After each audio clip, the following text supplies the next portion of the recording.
ഒരു സമയത്ത് എൻ്റെ ഫോൺ നിറയെ പെൺകുട്ടികളുടെ ഫോട്ടോസ് ആയിരുന്നു. ദുൽഖർ സൽമാനും റാണ ദഗുപതിയും ചേർന്ന് നിർമ്മിക്കുന്ന പുതിയ ചിത്രമാണ് കാന്ത. ഇരുവരും ചിത്രത്തിൽ പ്രധാന വേഷങ്ങളിലെത്തുന്നുണ്ട്. ഭാഗ്യശ്രീ ബോർസിയാണ് ചിത്രത്തിൽ നായികയായി എത്തുന്നത്. ദുൽഖറും അദ്ദേഹത്തിന്റെ നിർമ്മാണ കമ്പനിയും ഇല്ലായിരുന്നുവെങ്കിൽ ഒരിക്കലും കാന്ത സംഭവിക്കില്ലായിരുന്നുവെന്ന് പറയുകയാണ് റാണ. കാന്തയുടെ ട്രെയിലർ ലോഞ്ചിൽ സംസാരിക്കുകയായിരുന്നു റാണ. ടി നഗറിൽ നിന്നും ഫിലിം നഗറിലേക്ക് മാറി താമസിച്ച കുറച്ച് തെലുങ്ക് കുടുംബങ്ങളിൽ ഒരെണ്ണത്തിൽ നിന്നാണ് ഞാൻ വരുന്നത്. വിജയവാഹിനി സ്റ്റുഡിയോയെക്കുറിച്ചും അവിടെ നടന്ന സംഭവങ്ങളെക്കുറിച്ചുമെല്ലാം ചെറുപ്പത്തിൽ തന്നെ കേട്ടിട്ടുണ്ട്. അതെല്ലാം അതിശയത്തോടെയാണ് കേട്ടിരുന്നത്. അങ്ങനെ ഒരു അന്തരീക്ഷത്തിലാണ് കാന്ത എന്ന ചിത്രം സംവിധായകൻ സെൽവ ഒരുക്കിയിരിക്കുന്നത്.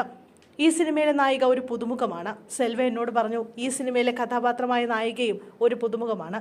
അതുകൊണ്ട് നമുക്കൊരു പുതിയ നായികയെ തേടാമെന്ന്. 6 മാസം കൊണ്ട് ഞങ്ങൾ നായികയ്ക്ക് വേണ്ടി 100ഓളം ഓഡിഷനുകൾ നടത്തി. അതിൽ ഞാൻ തന്നെ ഒരു 50 വീഡിയോകൾ കണ്ടു. ഒരു സമയത്ത് എൻ്റെ ഫോണിൽ നിറയെ പുതിയ പെൺകുട്ടികളുടെ ഫോട്ടോസ് ആയിരുന്നു.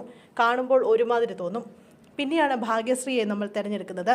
ഭാഗ്യശ്രീയെ സിനിമയിലേക്ക് സ്വാഗതം ചെയ്യുന്നു. പക്ഷേ ഞങ്ങളെടുത്ത സമയത്ത് ഭാഗ്യശ്രീ തെലുങ്കിൽ അറിയപ്പെടുന്ന ഒരു നായികയായി മാറിക്കഴിഞ്ഞിരുന്നു. അതുകൊണ്ട് തമിഴ് സിനിമയിലേക്ക് സ്വാഗതം എന്നേ പറയാനാകൂ. ദുൽഖർ സൽമാൻ അഭിനയത്തെ പ്രശംസിക്കാനും റാണ മറന്നില്ല. നടിപ്പ് ചക്രവർത്തി ദുൽഖർ സൽമാൻ.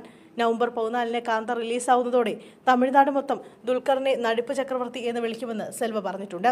എനിക്കും അക്കാര്യത്തിൽ ഉറപ്പുണ്ട്. ഇന്ത്യയിൽ ആരെങ്കിലും ഒരു പീരിയോഡിക് കഥ എഴുതുകയാണെങ്കിൽ ആദ്യം മനസ്സിൽ വിചാരിക്കുക ദുൽഖറിനെ ആയിരിക്കുമെന്ന് തോന്നുന്നു. അതിനുശേഷം മാത്രമാവും മറ്റൊരാളെ വിചാരിക്കുക. എൻ്റെ സുഹൃത്തും സിനിമയെ ആഴത്തിൽ സ്നേഹിക്കുന്ന ഒരാളുമാണ് ദുൽഖർ. പക്ഷേ ഈ സിനിമ കണ്ട ശേഷം ഞാൻ അദ്ദേഹത്തിൻ്റെ ആരാധകൻ കൂടിയായി, റാണ പറയുന്നു.